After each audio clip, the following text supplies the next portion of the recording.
What's up, everybody? Welcome back to the Chocolatito show.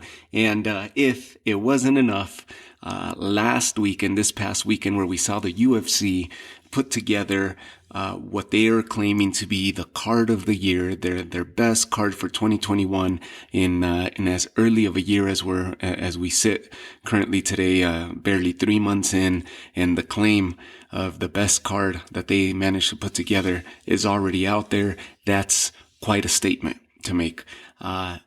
Somebody who's not willing to be okay with that is Eddie Hearn.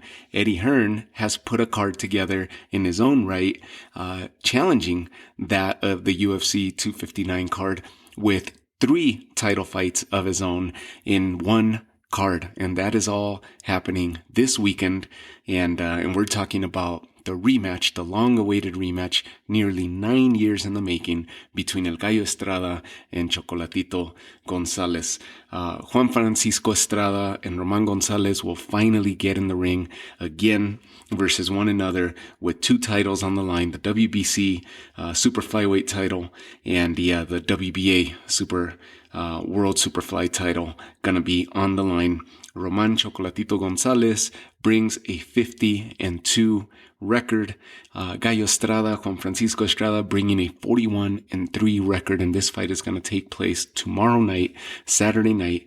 This is going to be live in Dallas at the American Airlines Center, Dallas, Texas, of course. So Eddie Hearn, Matchroom Boxing, DAZN, going head to head with what the UFC managed to put together last weekend, and they are doing their own part to the fight game and bringing 3 title fights in their own right, all under the same card, all in one night.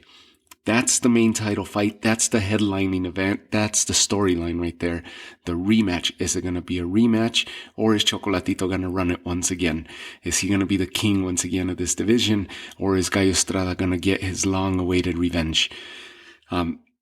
I personally feel like Gallo Estrada has turned a page. I feel like he's boxing and performing a lot better, especially last year when I thought that he had the fight of the year against Carlos Cuadras in what was their respective rematch.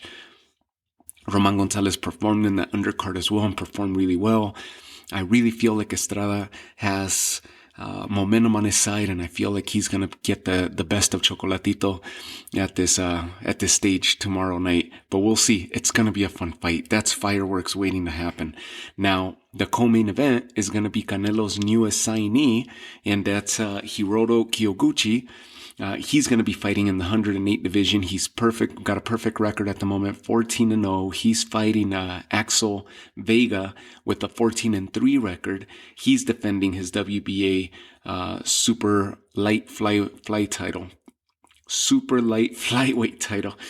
So he's got the WBA version there. He's got the super world light flyweight title. Long title. Hiroto Kyoguchi's Canelo's newest signee, his newest addition to Canelo Promotions. There's a lot of hype behind this Japanese fighter, and he comes out swinging fast, swinging strong, and is known for putting his opponents away. He's an action-packed mini fighter that you gotta check out. If this is the first time that you're gonna see him fight, make sure that you sit back and actually pay attention to his style of fighting. Axel Vega is a little bit more seasoned of a fighter. He's got 3 defeats to his name, but he's going to be a perfect opposition for Kyoguchi in what will be his debut under the Canelo banner. And then the third fight, which to me is the one that it should have been an event of its own. I think it's strong enough to have carried its own event, but it's the first of the title fights that's going to carry on the big 3 for this event. To me, this should have been a main event, or at least a co-main event over Kyoguchi. And this is a fight between Jessica McCaskill and Cecilia Braekhus. This is a rematch of what was a awesome fight that took place between them last year stateside, where Cecilia Braekhus got the bad end of the decision, losing all her titles. She is the undisputed welterweight champion, or was, and handed all those titles by way of decision to Jessica McCaskill. What was a very humble Jessica McCaskill walking into that first fight. you're seeing a little bit more brash, a little bit more mouthy, more talkative Jessica McCaskill this go around. Her and Rick Ramos, her trainer, Cecilia Braekhus, has stayed very composed. Of course, known as the First Lady of Boxing. She got her first defeat and handed over her undisputed reign and every single one of her titles over to Jessica McCaskill. McCaskill with a 9-2 record stepping into the ring. Cecilia Braekhus with a 36-1, the more seasoned, the more experienced fighter of the two. McCaskill's just rough and tumble, and she's a blood and guts type fighter, and she's gonna squeeze out that victory however she can, and muddy the waters as best as she can. And through that, the dirty boxing notion that you hear, the dirty boxing title or moniker that you hear mentioned from time to time, Jessica McCaskill lives it. She's a very good boxer, but she's very good at dirty boxing. She's very good at fighting inside the pocket and messing up the rhythm of her opponents. And it always works to her advantage. She's very good at that and very good at getting in her opponent's head. And that happened last year. It was a very close, very tight fight. But she walked away with the decision and all the belts and all the glory. So now she's going to put them on the line, rightfully so, giving the rematch to Cecilia Braekhus. That, to me, should have been a main event of his own, but it's awesome that this is going to be what kickstarts the 3 title fights that we will see tomorrow in the same card. Now, there's one that has been getting a little bit of noise, but to me, it's been catching a lot of attention, and that's Austin Williams. Austin Williams with the nickname of Ammo Williams. He throws punches and bunches and very coordinated attack. He is very good at what he does, and he's got a young record. He's been boxing professionally for about 5 years. I believe he got a late start in boxing, if I remember his story correctly. He ended up starting at the age of 19. And he fights at middleweight. He's stepping up in competition, and he's going to fight Dennis Douglin, who's nicknamed Mama's Boy. Dennis Douglin, of course, nicknamed Mama's Boy because his mother helps train him, helps prepare him. Douglin is a more seasoned veteran, more of a journeyman style fighter who normally fights at 168. He's coming down to fight at middleweight at 160. Ammo Williams campaigns at 160. And Dennis Douglin brings a 22-7 record with 14 knockouts to his favor. 7 losses. He has as many losses as Ammo Williams has victories and professional fights at that.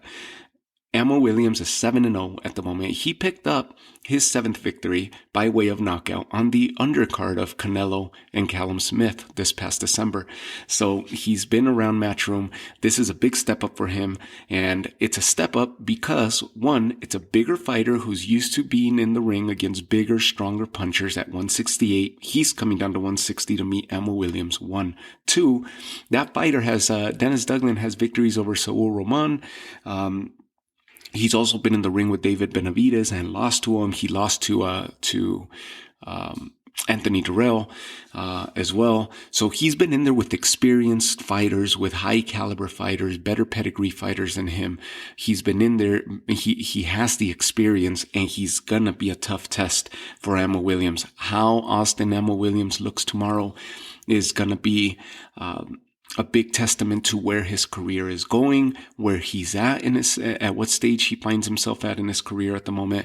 If he's ready for that next big stage and he's going to be challenging for a title in the next few fights, or at least breaking into the top 10 of the middleweights, or is he where he's supposed to be right now? He takes a loss, or if it's a highly contested fight, he wins, but he barely sneaks out the fight. Then he's probably got to continue climbing and fighting the top 20, maybe top 15s, and slow down his ascension so they don't destroy his career by putting him on the fast track. So keep an eye out on Austin Williams. He should be the last fight before we see the first of the 3 title fights being between Jessica McCaskill and Cecilia Braekhus.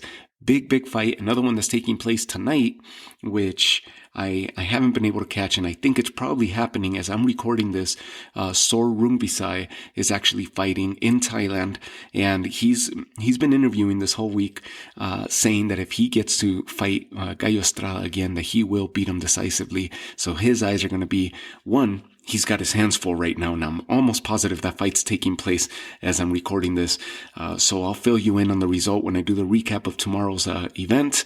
I'll do a recap on today's card for Sor Rungvisai, because that's going to be who's looming as the next opponent for whomever wins, whether it's Chocolatito, who Sor Rungvisai has his number and actually knocked out Chocolatito, or if it's going to be another fight against Gallo Estrada.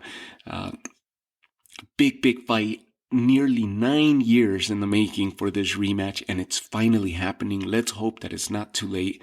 But this is, both of them have stayed at the top. Just think about it. They both managed to stay at the top, either in title contention or as champions in the last 8+ years since they faced each other. That's incredible in itself. And we're going to see high caliber boxing again.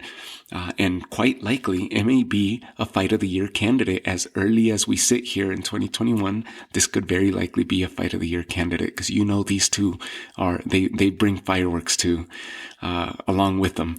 And they're high caliber, high pedigree, beautiful boxing on both ends with power. And very well executed game plans. This is strategy at its best. It's chess at its best on top of that ring. So don't miss it. You could catch it by way of DAZN. And if you don't have DAZN, check your local listings. I know stateside DAZN's going to be airing it. I know elsewhere in other countries, the pay-per-view game works differently, where there is no pay-per-view and they air it free on network television. So check your local listings. Don't miss this fight live from Dallas, Texas at the American Airlines Center. And this is going to take place tomorrow, Saturday, March 13th. Gallo Estrada, Chocolatito, Cecilia Braekhus, trying to get her titles back against in a rematch against Jessica McCaskill, and Hiroto Kyoguchi trying to hold his perfect streak of 14-0, get his 15th victory, and trying to debut under the Canelo promotion in great fashion at that. Austin Williams would be the sleeper fight, him against Douglin. That's the one that you want to catch. That's the one to pay attention to, because that's the next up-and-coming star in my eyes, Emma Williams. And from there, you got Daniel Echeverria, who fights at super welterweight at 154. He's going to fight making his debut in the U.S., Suleiman Sissoko. He's going to make his debut stateside. 21-10, Daniel Echeverria against Suleiman Sissoko, who's a perfect 11-0, campaigning in the 154-pound division. And then you have a featherweight fight as well that's going to kick off the show, and that's going to be Raymond Ford, who's got a perfect 8-0 record, fighting Aaron Perez, who's got a perfect 10-0 record. So somebody's always got to go on that fight. What a way to kick off the card, and then it only gets better from there. So I wish you guys the best. Have yourselves a good night. Stay safe, and I'll see you all on the recap episode here in a couple days' time. I may even be able to find time tomorrow night and do it right as the event closes. We'll see. Have yourself a safe weekend, a great weekend, full of fights, and also don't forget, there's another event happening tomorrow, Showbox. They're going to have David Benavidez in his comeback fight, and he's going to be fighting Ronald Ellis, who's a former sparring partner of Canelo. So again, Caleb Plant wasn't able to send the message against Truax. Canelo sent the message loud and clear to the division. Anthony Durrell did not do his job either against Kyron Davis, coming away with a majority draw. David Benavidez has to set his foot down in that 168 as the next name, as the next big opponent for Canelo. Even though Canelo's tied up with BJ Saunders already, David Benavidez needs to be knocking on that door or get himself into a title fight against Caleb Plant finally, since those two have exchanged words. So that's the other fight that you guys want to check out aside from this card. Check your local listings for Benavidez against Ellis. That's a really, really good fight as well that's taking place at the 168 stacked division. So I'll see you all. Take care of yourselves. Enjoy your weekend, and I'll see you all on the recap. Talk to you soon on the recap episode. Take care.